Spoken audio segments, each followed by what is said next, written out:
महाराज की अब तक तो वंदना हो रही थी कि हनुमत डटे रहो आसन पे, जब लगी कृपा राम की होए। लेकिन हनुमान जी ने तो ऐसी कृपा करी कि राम जी की कृपा हो नहीं हो, हनुमान जी की कृपा भी आदि हो गई। क्योंकि बैक में सिर्फ अब हनुमान जी के चरणों के ही दर्शन होते हैं रिकॉर्डिंग में। ऐसा नहीं होता रिकॉर्डिंग में कि पूरे के पूरे हनुमान जी के दर्शन हो, क्योंकि सेटिंग बैठ ही नहीं पा रही है।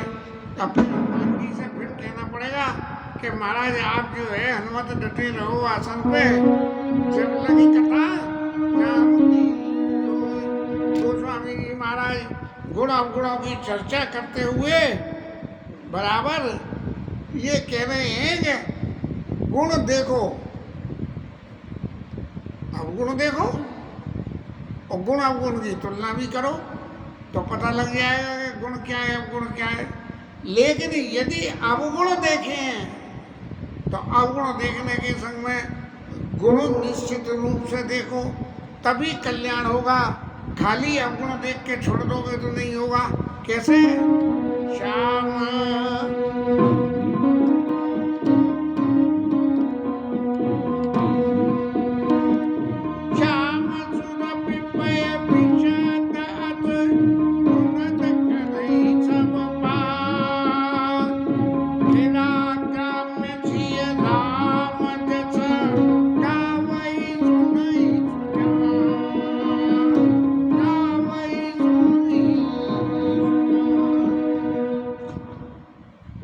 श्यामा गाय काली गाय को, लेकिन दूध तो सफेद होता है। अब कोई कह दे कि भैया काली चीज का सेवन नहीं करना, काली चीज से संबंध हुए, जैसे हमारे जी के वंशल मामा जी कहते थे कि कोई भी चीज हो बदसूरत चीज देखने से आंखों की रोशनी खराब हो जाती है। तो श्याम सुरभि पय विषय, भैंस भले ही काली है लेकिन दूध तो उसका भी सफेद है। गाय काली है, दूध उसका भी सफेद है। तो इसलिए कि कोई चीज काली है तो उसका जो गुण है दूध, वो दूध को हम जो है मना करते कि हम सेवन नहीं करेंगे काली चीज का जो है। लेकिन फिर भी जो गुणी लोग होते हैं वो काली गाय का भी दूध पीते हैं और भैंस का भी दूध पी लेते हैं। ऐसे ही मैं जो इस ग्रंथ की रचना कर रहा हूँ, इस रचना में अवगुण तो बहुत सारे हैं, लेकिन इसमें एक गुण हो रहे कि गिरा इस वाणी में श्री राम जसो सीताराम जी का यश है और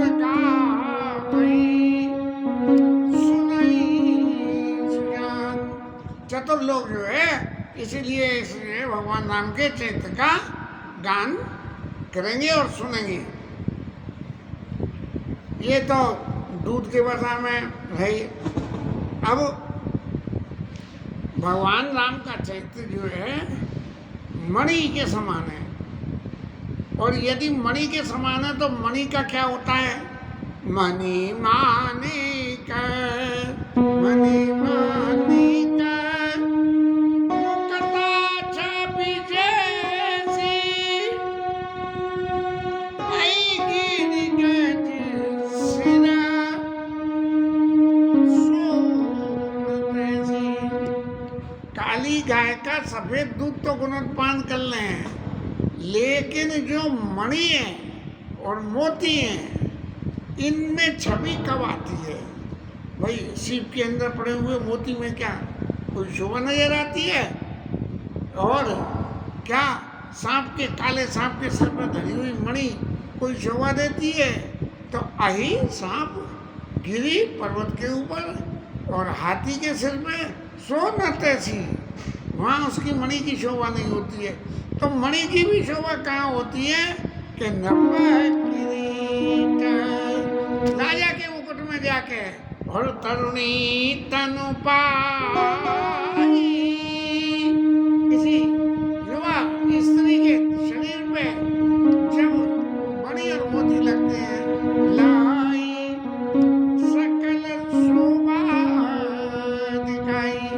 तो भगवान राम का जो चरित्र है जो मणि और मोती के समान है, लेकिन जब बुद्ध लोग उसको धारण करते हैं तो नाम की महिमा बढ़ जाती है और भी भगवान के चैत्र की ना।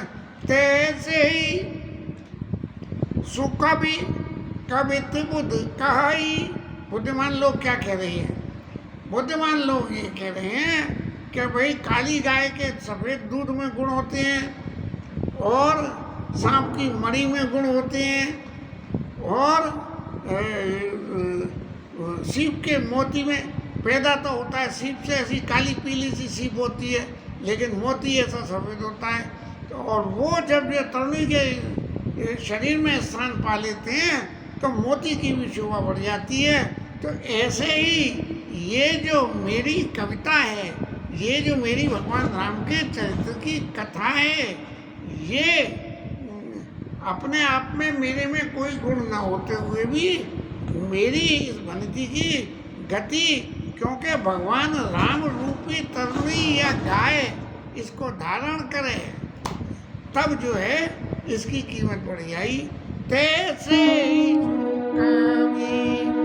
कविता बोध गाई, उपजाई अनंत अनंत सुख गाई।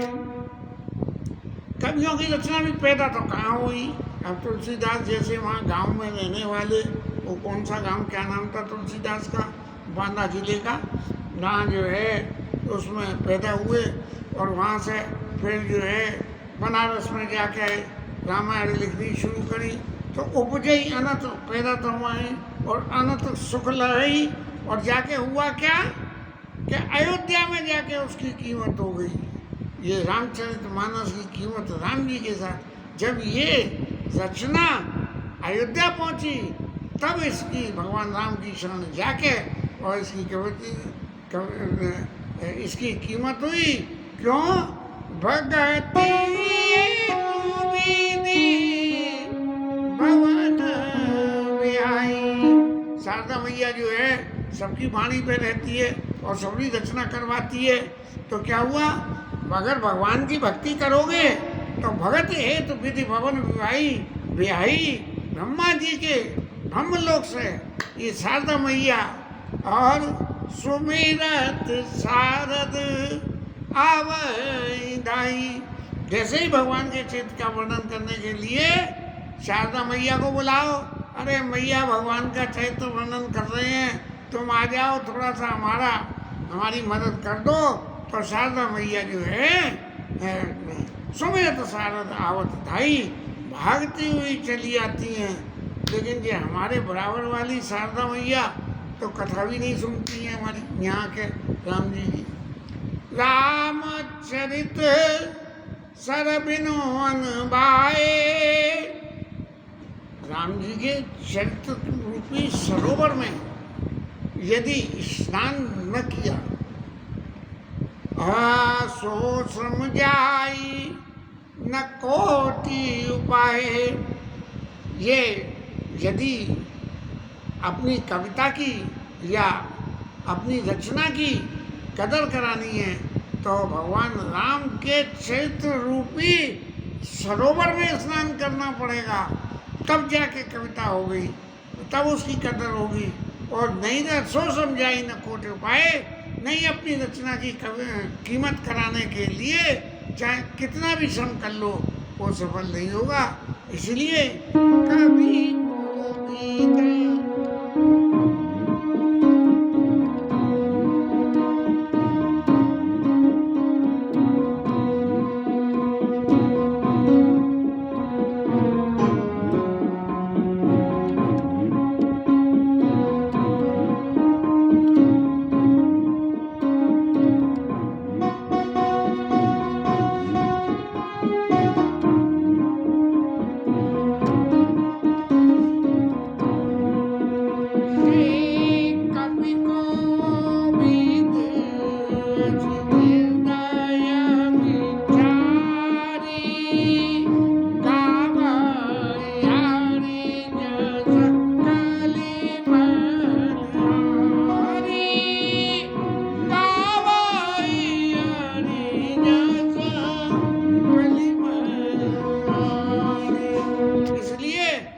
कवि लोग हैं और जो चतुर हैं कभी कोविद।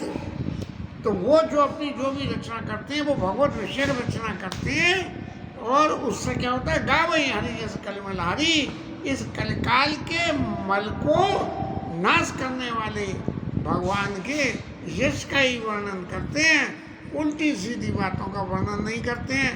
अब जो फिल्मों के लिए लिखा जाता है जिन्हें कितना कितना, तो वो तो सब उल्टा सीधा जो भी कुछ लिख लो। लेकिन जिसने रामानंद की रामायण के लिए गीत लिख दिए वो तो अमर हो गए, और आज तक भी लोग और जिन पात्रों ने पात्रता निभाई वो भी आज भी अमर हो गए। तो कवि कोविद असिदे विचारी और गावई हरि जैसे कलिमल हरि। रामानंद सागर इतने बड़े जो है फिल्मों के निर्माता होते हुए, लेकिन रामायण सीरियल बनाने के बाद में जो है अमर हो गए, और तुम्हारे महाभारत सीरियल बना के ये क्या नाम है वो दूसरे वाले चोपड़ा साहब, वो भी जो है बी.आर. चोपड़ा, वो भी अमर हो गए। लेकिन गोस्वामी जी कहते हैं कि कीने प्राकृत जन गुण गाना, यदि प्राकृत राजा का गुणों का गान करोगे, हाँ, तो क्या होगा, सिर धुनी गिरा लगत पछताना, ऐसे सिर पकड़ के जो है रोना पड़ेगा। क्यों कि हृदय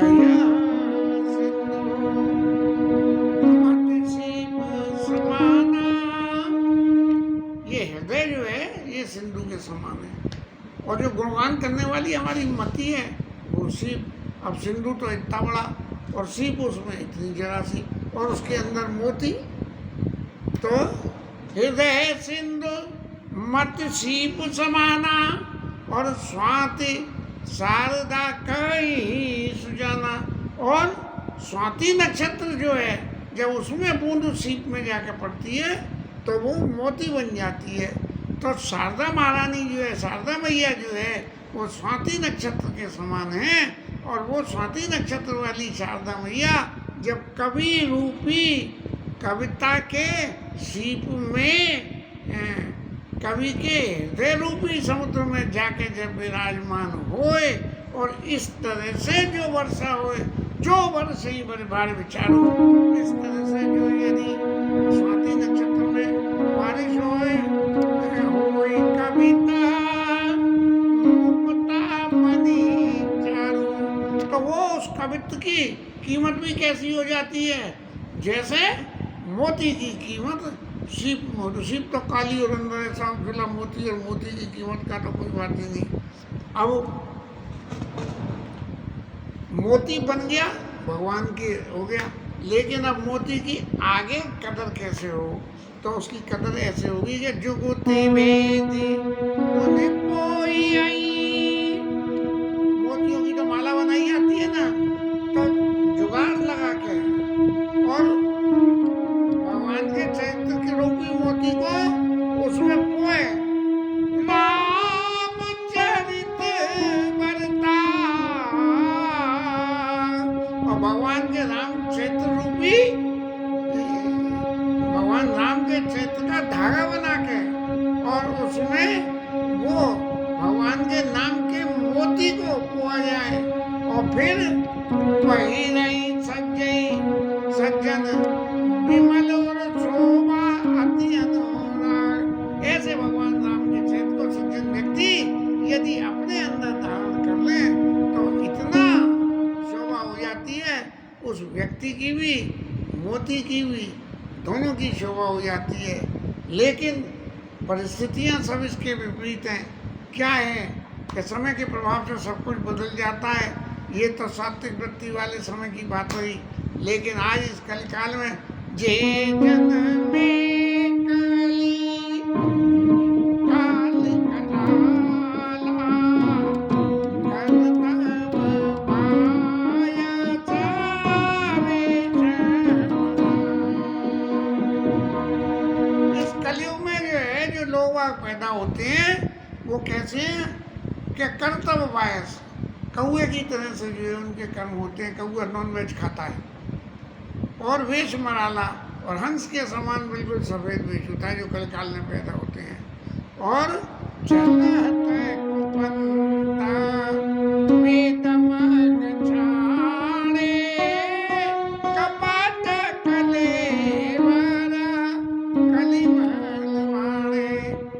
वेद की रचनाओं को छोड़ के सब अपनी अपनी मनमानी करते हैं और वंचक भगत काई राम के कंचन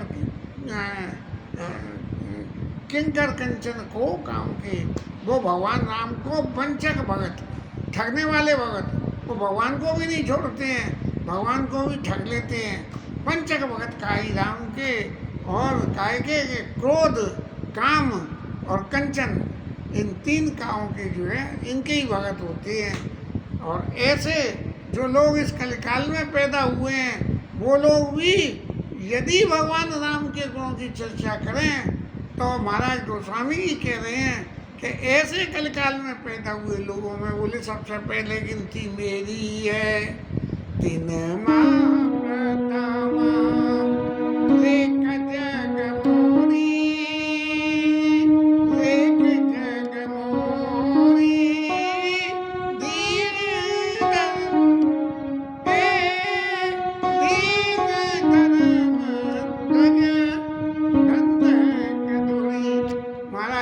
अपने अवगुणों की चर्चा इतनी दीनता में कह दी कि ऐसे कलकाल में जन्मे हुए कवियों में मेरी गिनती सबसे ऊपर है, सबसे ऊपर लिस्ट में मेरा नाम है।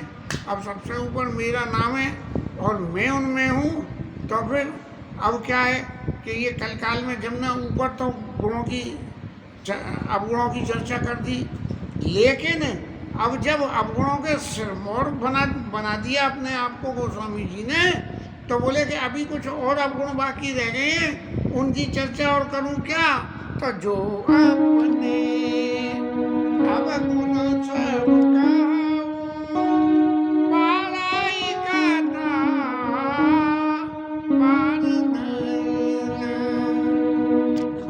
यदि मैं अपने सारे अवगुणों को कहने लगूं तो फिर तो कथा इतनी बड़ी हो जाएगी कि रामचरित्र छोटा हो जाएगा और तुलसी चरित्र जो है वो बड़ा हो जाएगा।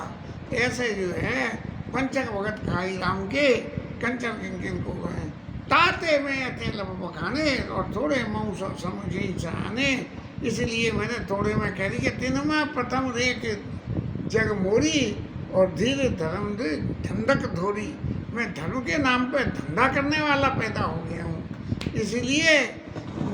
और ये बोले महाराज अपने आप को इतनी भली बुरी बातें आप क्यों कह रहे हो, इतनी भली बुरी बातें आप अपने आप को क्यों कह रहे हो। तो गोस्वामी जी कहने लगे कि भाई इतनी भली बुरी बातें कहने का मतलब यही है कि भाई मेरी रचना हो जाए और रचना होने के बाद में उसमें लोग तरह के दोष निकालने लगे। जब दोष निकालने लगे तो मुझे सफाई देने जाना पड़े, और जब सफाई मुझे देने जाना पड़ेगा तो सफाई तो मैं क्या दे पाऊंगा, क्योंकि सारे अवगुण तो मेरे अंदर मौजूद हैं। समोझे विविधा विधि विनती मोरी कथा सुनी देई अखोरी। जिससे कोई कथा को सुन के कोई भली बुरी बात मुझसे नहीं कहे। अब महाराज गोस्वामी जी महाराज ने तो अपना एक प्रोटेक्टर लगा लिया कि भैया पहले ही अपने आप को जो है लल्लू राम बना लो, जिससे कि पीछे कोई कुछ कहे कि हमने तो पहले ही कही थी। आज समाज में ऐसे ही लोग बहुत हैं कि बोले हमने तो पहले ही कही थी ऐसा करो, अरे हमारी नहीं मानी जब तो ऐसा हुआ। तो इसलिए गोस्वामी जी महाराज ने अपने आप को सबसे नीचे दीनता में रख दिया और फिर कहने लगे कि यदि मैंने जो सब अपने अवगुणों की चर्चा करी है, इतने पे यदि किसी को विश्वास मेरे पे नहीं होता हो और फिर भी वो मेरी इस कथा के ऊपर में, इस भगवान राम के चरित्र के ऊपर में अविश्वास रखो, तो एते ऊपर जे करैया शंका। इतने पे भी यदि उनमें कोई शंका पैदा हो जाए कि गोस्वामी जी महाराज ने जो कुछ लिख दिया वो तो अल्ल तल्ल लिख दिया है, जैसे जी यादव जी महाराज कहते हैं कह रहे तुलसीदास जी ने तो सब उल्टा सीधा लिख दिया है, कुछ नहीं सब पास तक लिख दिया। एक दिन तो झगड़ा हो गया, उन्हें घर से भगाना पड़ा कि महाराज जाओ आपको विश्राम की जरूरत है। तो एते ऊपर जे करई शंका और मोहिते अधिक ते जड़ तिरंगा। फिर भी जो है भगवान राम के गुण की चर्चा के साहित्य के ऊपर में यदि फिर भी कोई शंका करता है कि गोस्वामी जी ने गड़बड़ रामायण लिख दी, वो जो है बचपन में एक सुनाता कि राम लखन दशरथ के धोटा गड़बड़ रामायण कोई मथुरा में छपती थी, उसमें कुछ ऐसी सी बातें थी कि लक्ष्मण जी महाराज ने धनुष टूटने पे जनक जी के सामने कही है, कई जनक जो सुन चटवानी बोले मेरा नाम लक्ष्मण, मैं दशरथ का पूत, और जवान संभाल के बोलियो फलाना फलाना ठिकाना। तो वो जो है ऐसी ऐसी बातें लोगों ने जो है लिख दी। तो उन सबके लिए गोस्वामी जी कह रहे हैं कि मोहिते अधिकते जड़मति शंका, मुझसे भी ज़्यादा हैं, मैं कोई कवि नहीं हूँ, ना कोई चतुर हूँ, लेकिन भगवान राम के गुण को जो मैं जीवन में महसूस कर रहा हूँ उन्हीं को ही कह रहा हूँ। अब भगवान इतने अपार और मैं इतना छोटा, तो जय मारो तो गिर मेर उड़ाई, वो हवा जो पहाड़ों को उड़ा देती हो, बड़े बड़े पहाड़ों को, कहू तूल के ही लेके माई, छोटे मोटे तिनके क्या मान देते हैं। तो जो भगवान का चरित्र है वो ऐसी हवा है कि पहाड़ों को भी उड़ा दे। तो हम जैसे लल्लू राम क्या क्या मतलब है, समुझत अमित राम प्रभुताई, करत कथा मन अति कदराई। ऐसी भगवान राम की प्रभुता को मन में समझ के और इस कथा को करने में मुझे अपने मन में बड़ा बड़ा डर लग रहा है। मैं जो कुछ कहना लिखना भी चाह रहा हूँ उसके सपोर्ट में एक एविडेंस और देना चाहता हूँ कि जी मैं अपने मन से कभी नहीं लिख रहा हूँ। क्या है? शारद से समय सभा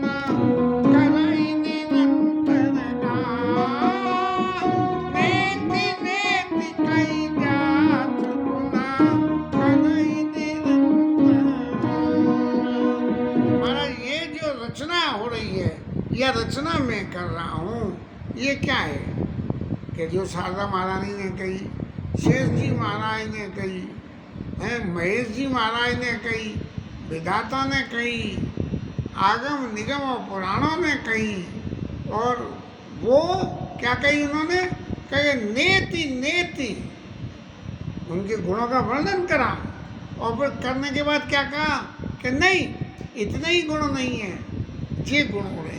तो नेति नेति करके जिनके गुणों का वर्णन किया है, मैं उन्हीं भगवान राम के गुणों का वर्णन करना चाहता हूँ।